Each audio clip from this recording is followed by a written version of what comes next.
Hello everyone. आज function पढ़ना है। फंक्शन पे एक वीडियो बन चुकी है जिसमें डोमेन, कोडोमेन और रेंज के बीच में अंतर बता चुके थे। देखो फंक्शन जो है वो अभी तुमको हल्का टॉपिक लग रहा होगा, लेकिन आगे के जो चैप्टर्स आएंगे उसमें फंक्शन का बहुत बड़ा रोल होता है। फंक्शन क्या, डोमेन का कोडोमेन तो कहीं नहीं पूछा जाएगा आगे आने वाली चीज़ों में, लेकिन पता होने से कई क्वेश्चंस ऐसे होते हैं जो मुझवानी लग जाते हैं, मतलब देखते ही लग जाते हैं फंक्शन अगर अच्छे से पढ़े रहो तो ठीक है। फंक्शन आज देखते हैं, एक एग्जाम्पल दिखाते हैं, उसमें देखो फंक्शन होता क्या है, सब समझ जाओगे उससे। तो देखो ये एक एग्जाम्पल है, F X is equal to 2x-3 such that F is defined. हम बताएं तो पिछली वीडियो देख लेना नहीं पता हो तो यहाँ पे जो लिखा रहता है उसको क्या बोलते हैं, डोमेन होता है ये तुम्हारा, और ये जो होता है ये तुम्हारा कोडोमेन होता है।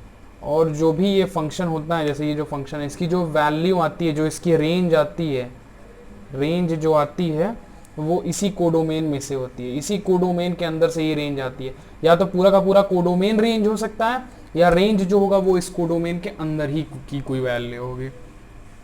ठीक है, तो देखो चेक करते हैं नेचुरल। देखो फंक्शन वो होता है कि ये जो तुम्हारा डोमेन है, इस डोमेन में मान लो A1, 2, मान लो 4 नंबर्स हैं, इस फंक्शन में डाले 1 डालो, f ऑफ यहाँ पे 1 डालो, 2 इंटू 1 -3 बराबर -1। तो ये जो वैल्यू आ रही है, और फिर यहाँ पे तुम f ऑफ 2 निकाल लो, ऐसे ही 1, f ऑफ 3 निकाल लो, कितना आएगा 3 2 6 -3 3, और f ऑफ 4 निकालो, 4 2 8 -3 5।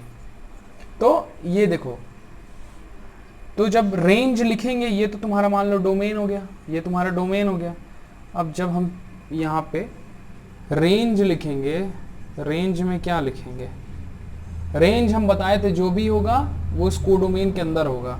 1 रखने पे -1 आ रहा है, कोडोमेन है नेचुरल नंबर है, इनका मतलब नेचुरल नंबर। क्या -1 नेचुरल नंबर होता है? नहीं। तो रेंज जो होगा वो होता कोडोमेन में से ही है। -1 जो आ रही है वैल्यू वो कोडोमेन में नहीं है, इसका मतलब ये रेंज नहीं है। इसका मतलब f ऑफ 1 के लिए ये जो फंक्शन है वो एग्जिस्ट, कोई जो ये जो वैल्यू है वो एग्जिस्ट नहीं करेगी। एग्जिस्ट नहीं, गलत वर्ड हो जाएगा।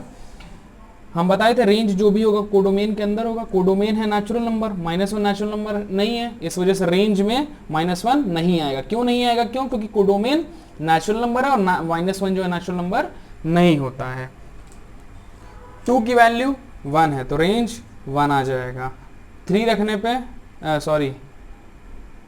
2 रखने पे 3 आ रहा है, और सॉरी 3 ही होगा यार। 3 रखने पे 3 2 6 -3 3 आ रहा है। 4 रखने पे 5 आ रहा है। ये जो f ऑफ x है ये फंक्शन नहीं है, फंक्शन नहीं है। क्यों नहीं है? क्योंकि जो इसका डोमेन जो इसका ये जो डोमेन है, इसमें ये 1 2 3 4 क्या है, नेचुरल नंबर ही तो है। तो 1 जो है, कहने का मतलब ये है कि इस फंक्शन में डोमेन का एक एक नंबर 1 2 3 4 ये चारों के लिए कोई ना कोई वैल्यू जरूर मिलनी चाहिए।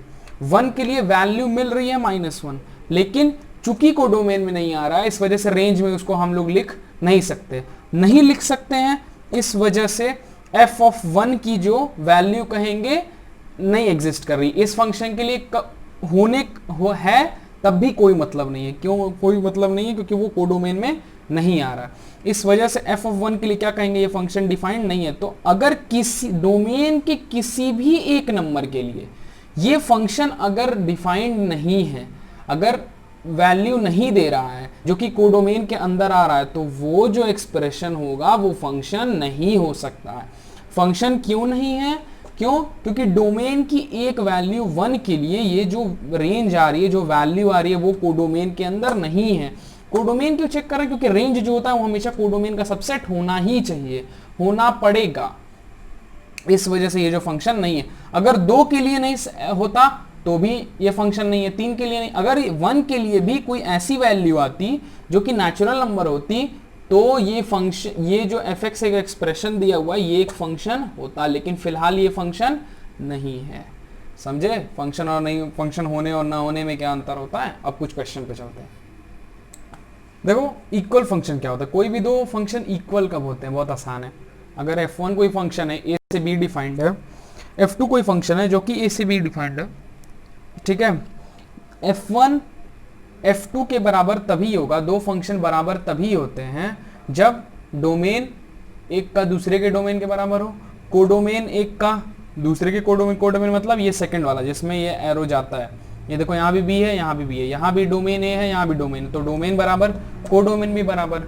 एफ एक्स बराबर जी एक्स, एक्स में ए का ये f1 sorry ji of x क्यों लिख दिए हम, f2, f1 कोई भी एक्सप्रेशन हो, कुछ भी हो, और f2 कुछ भी हो, लेकिन x जो डाल f1 में जो डालो और वही x f2 में डालो, तो दोनों की जो वैल्यू आनी चाहिए वो बराबर आना चाहिए हर x के लिए। जो भी वैल्यू इस a, दोनों का डोमेन चूंकि सेम है, जो भी वैल्यू f1 में डालो उसकी जो वैल्यू आनी चाहिए वो f2 में जो x डालोगे उसके लिए जो वैल्यू आ रही, दोनों की वैल्यू बराबर होनी चाहिए, तभी कोई भी फंक्शन को हम इक्वल कहेंगे। ठीक है, ये देखो एक क्वेश्चन, f ऑफ एक फंक्शन f है जो कि इंटीजर टू इंटीजर डिफाइंड है, एक फंक्शन g है जो कि इंटीजर टू इंटीजर डिफाइंड है। प्रूव करना है कि दोनों फंक्शन बराबर हैं। पहला क्या कंडीशन थी, डोमेन सेम होना चाहिए, ये भी इंटीजर से है, ये भी integer, domain same, codomain same, ये भी इंटीजर, ये भी इंटीजर, कोडोमेन भी सेम। तीसरा हम क्या बोले थे, कुछ भी f में डालो, जैसे मान लो हम फंक्शन में n डाल रहे हैं तो n स्क्वायर आ रहा है, तो g में भी जब वही n डालें तो हमको यही n स्क्वायर जो वैल्यू आ रही है वही मिले। तो देखो 1 डालो, 1 का स्क्वायर 1, g में 1 डालो, 1 का स्क्वायर 1, -1 डालो, -1 का स्क्वायर 1, g में डालो -1, मोड के अंदर -1 का होल स्क्वायर, मोड के अंदर कुछ भी रहता है पता ही है, पॉजिटिव होकर निकलता है 1 का स्क्वायर 1, तो कुछ भी डालो वैल्यू क्या आएगी बराबर, इसलिए फंक्शन एफ जी के बराबर होता है। समझ गए, ये याद रखना। n स्क्वायर का भी क्या है, पॉजिटिव नंबर देता है, और मोड n भी क्या करता है, मोड n स्क्वायर भी क्या करता है, पॉजिटिव नंबर देता है, इस वजह से दोनों का वैल्यू सेम होगा। तो ये देखो क्वेश्चन दिया हुआ है g 1,1 2,3, तो देखो क्वेश्चन दिया हुआ है g की वैल्यू 1,1 2,3 3,5 4,7। पहला क्वेश्चन है इज g, ये फंक्शन क्या एक फंक्शन है g, हम पहले बता चुके हैं फंक्शन की क्या कंडीशन है, जो आगे के ये जो नंबर्स होते हैं 1,1 है तो यहाँ पे अब 1,3 नहीं हो सकता, 1,5 नहीं हो सकता, मतलब 1 आगे वाला जो ये जो नंबर होता है वो सिर्फ एक ही बार आना चाहिए, तो 1 और कहीं और नहीं आया, 2 भी कहीं और नहीं आया, 3 भी कहीं और नहीं आया, 4 भी कहीं और, मतलब आगे वाले नंबर्स रिपीट नहीं हुए, तो जी एक फंक्शन है। ठीक है, यही चेक करना रहता है, अगर आगे का नंबर रिपीट नहीं हो रहा है तो ये एक फंक्शन है। दूसरा, अगर g ऑफ x की जो वैल्यू है वो अल्फा x प्लस बी है तो फाइंड करना है अल्फा और बीटा। अब देखो g में अगर x की जगह 1 डाल दिया जाए, x की जगह 1, g में अगर 1 डाला जाए तो आंसर आएगा 1, तो g में 1 पड़ा, इसके बगल वाला क्या होता है, रेंज होता है, यही डालने पे जो वैल्यू मिल रही है उसको ऐसे लिखते, तो g में 1 डालने पे 1 मिल रहा है, 1 बराबर अल्फा प्लस का बीटा, एक इक्वेशन इसको मान लो। चलो देखो इस अलजेब्रिक एक्सप्रेशन में कितने वेरिएबल है, 2 वेरिएबल अल्फा और बीटा, 2 वेरिएबल, जितने वेरिएबल होते हैं नंबर ऑफ वेरिएबल उतना ही हमको is equal to number of equation चाहिए। ठीक, 2 वेरिएबल हैं, एक इक्वेशन ये मिल गया, एक और इक्वेशन चाहिए, तो g में 2 डाल लो बराबर अल्फा इंटू 2 प्लस का बीटा, g में 2 डालने पे क्या मिलता है, 3 मिलता है, 2 अल्फा प्लस का बीटा, दोनों इक्वेशन है, दोनों को सॉल्व कर लो। सॉल्व करने के लिए क्या करो, सेकंड में से फर्स्ट को माइनस कर दो, माइनस करोगे तो क्या आ जाएगा, अल्फा, 2 अल्फा में से ये अल्फा जाएगा, एक अल्फा बचेगा, बीटा में से बीटा जाएगा कैंसिल हो जाएगा, 3 में से बन जाएगा 2, तो अल्फा की वैल्यू आ गई 2, और यहाँ पे रख लो 1 माइनस 2 बराबर बीटा, तो बीटा की वैल्यू कितनी आ गई -1, अल्फा टू बीटा -1। देखो अगले क्वेश्चन पे चलते हैं। एफ एक फंक्शन है, real number two real defined, domain real number, range भी कोडोमेन भी रियल नंबर, मतलब रेंज जो होगी वो रियल नंबर के अंदर की कुछ वैल्यू होगी, कॉम्प्लेक्स नंबर नहीं हो सकती। रियल नंबर के अंदर नेचुरल नंबर भी आते हैं, होल नंबर भी आते हैं, तो रेंज कुछ भी हो सकता है। एफ एक्स दे दिया इतना। अब पूछ रहा है एफ इनवर्स ऑफ -5 की वैल्यू। एफ इनवर्स ऑफ -5 का मतलब क्या होता है, इस फंक्शन में x की जगह पे क्या रखें कि हमको जो वैल्यू है वो -5 मिले। इसका सिंपल मतलब यही होता है। इनवर्स लगा हुआ है ना, उल्टा सोचो, उल्टा सोचो। पहले हम क्या करते थे, इसमें वैल्यू रख के इधर पाते थे, तो ये फंक्शन था।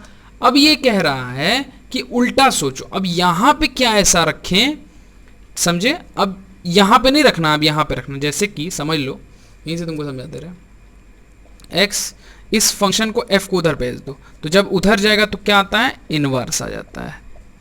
ठीक है, अब कंपेयर करो, f इनवर्स यहां रखा है -5 और यहां पे रखा है x+1, तो क्या करेंगे, कुछ नहीं करना, सिंपल सा काम ये करना है कि कंपेयर कराओ।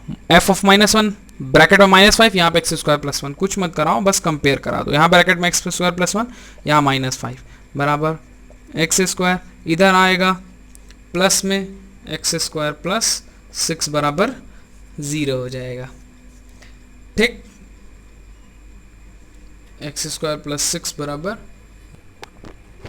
अब इसको सॉल्व करो, x² बराबर -6, ये क्या देगा, कॉम्प्लेक्स नंबर। क्या देगा, क्योंकि स्क्वायर रूट के अंदर माइनस मतलब कॉम्प्लेक्स नंबर, तो मतलब x की जो वैल्यू आ रही है वो कॉम्प्लेक्स नंबर, मतलब x जो हम रखेंगे, x मतलब क्या, डोमेन।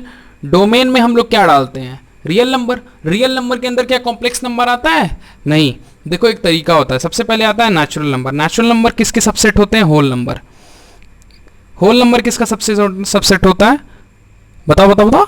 इंटीजर। इंटीजर किसके सबसेट होते हैं, रेशनल नंबर के। रेशनल नंबर किसका सबसेट होता है, रियल नंबर का। रियल नंबर किसका सबसेट होता है, कॉम्प्लेक्स नंबर का।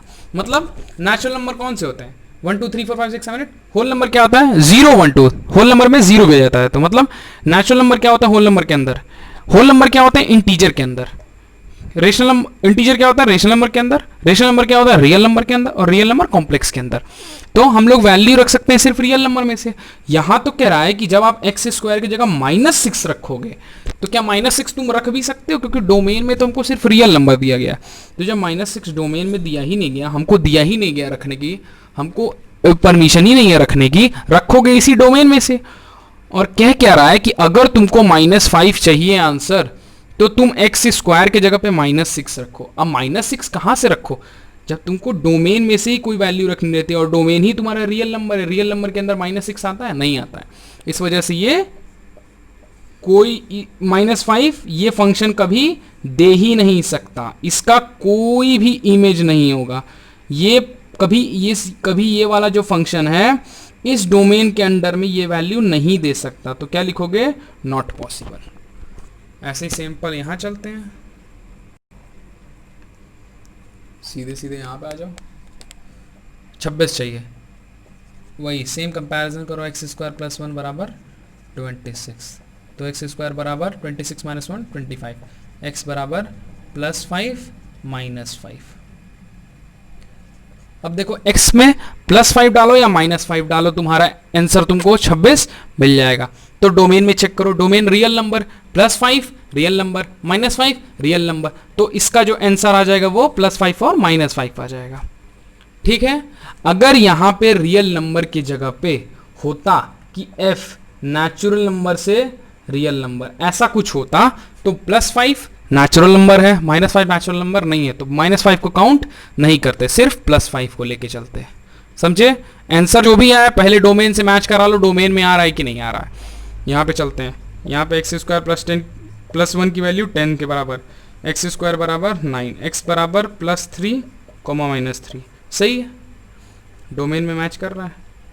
यहाँ पे x² + 1 बराबर 37, x² बराबर 36, x बराबर +6,